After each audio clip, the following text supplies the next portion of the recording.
Siri, ouvre la lumière. Voulez-vous dire, Siri veut une cuillère? Non, non, non, non, non.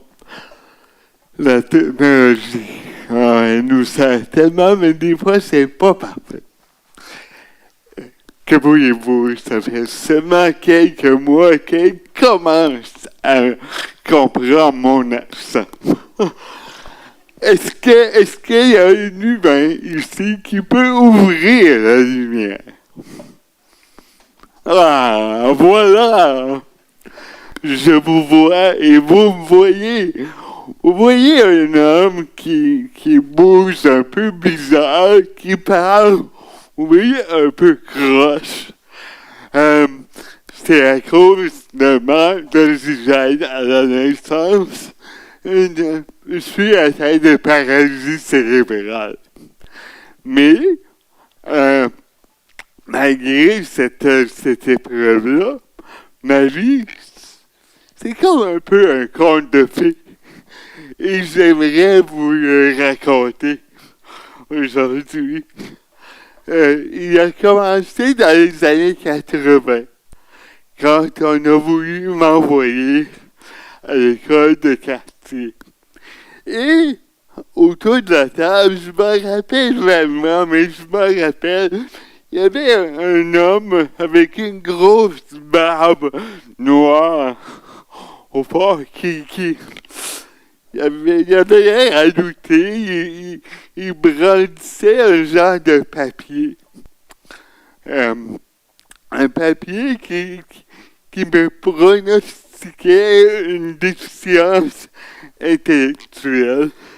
Et il ne pouvait pas s'imaginer que les technologies allaient tellement m'aider dans le futur qu'il disait non, Guillaume, il ne sera pas capable de suivre à l'école.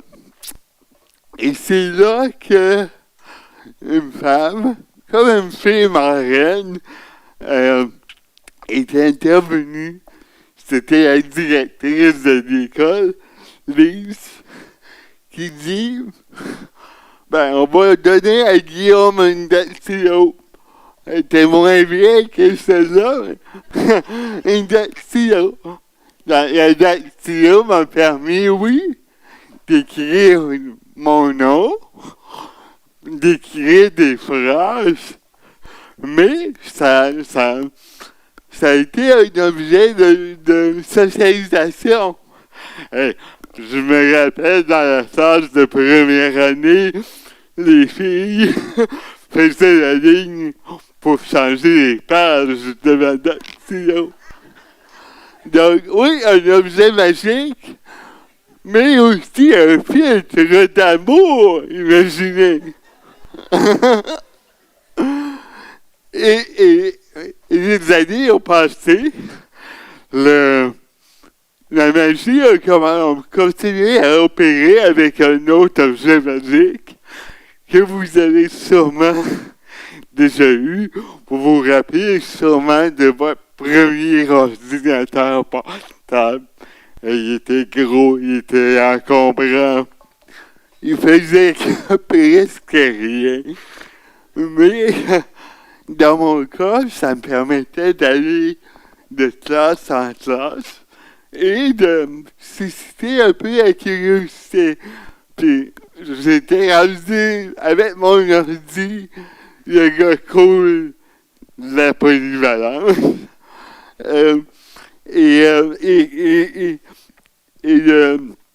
Le conte a continué, les années ont passé. Ça n'a pas été un conte de fées tout le temps. Il y a eu des gros défis. Mais il y a eu aussi beaucoup d'opportunités Et ça continue, ces opportunités-là. Puis j'ai le goût de vous en montrer une opportunité qui est dans ma vie et qui me donne de l'autonomie depuis 1 an. Cette mignonne-là, elle roule un peu carrée, mais dans le sable, c'est limité un peu comme autonomie. Tandis que celle-là,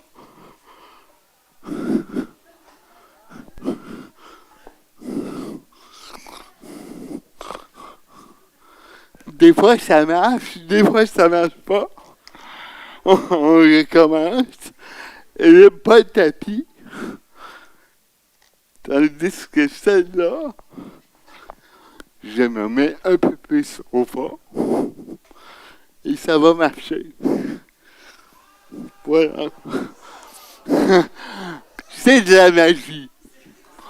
On est dans un conte de fées. Donc, la magie est là. La magie d'être maintenant à la hauteur.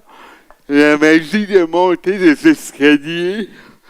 C'est incroyable. Donc, ouf! Comme vous voyez, c'est pas parfait. Ça m'a pris 2 fois à me monter.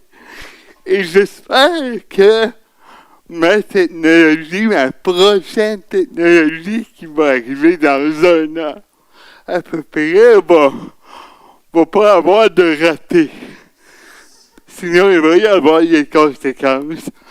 Parce que l'année prochaine, je vais conduire une voiture avec une manette comme celle-là. Avez-vous peur? OK. Mais imaginez que les possibilités, je veux dire, imaginez-vous en train d'attendre l'autobus adapté une demi-heure, 1 heure. On n'aime pas ça attendre. Moi, j'ai pas le luxe d'attendre, mais pas seulement moi. Mes employés, mes clients, mes enfants comptent sur moi. Avec mon auto, on ne sera plus en retard. Et j'aime pas attendre.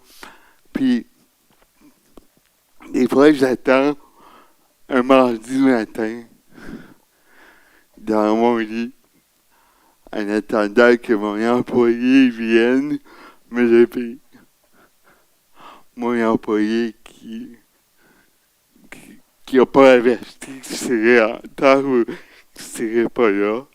C'est là que je rêve d'un robot. Un robot qui serait là, disponible, matin, midi, soir, fin de semaine. La nuit aussi. La nuit pour m'apporter de la sécurité. Le jour pour m'aider à manger. Pour m'habiller plus vite. Donc, fini les stress à devoir recruter du monde fiable, surtout à des taux horaires comme le système donne aujourd'hui. C'est tout un défi. Mais les robots, ça s'en vient. Ça s'en vient. Il faut avoir de la vision. Et le barbu de tantôt,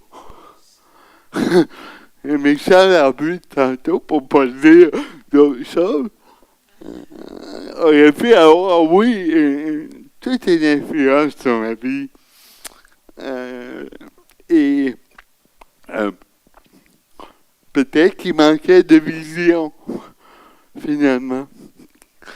C'était dur à envisager, pour lui comme pour tous, que les technologies viennent, ont le pouvoir d'effacer tranquillement, non seulement mes handicaps, mais celui de toute une grande partie de la population, quasiment du quart de la population.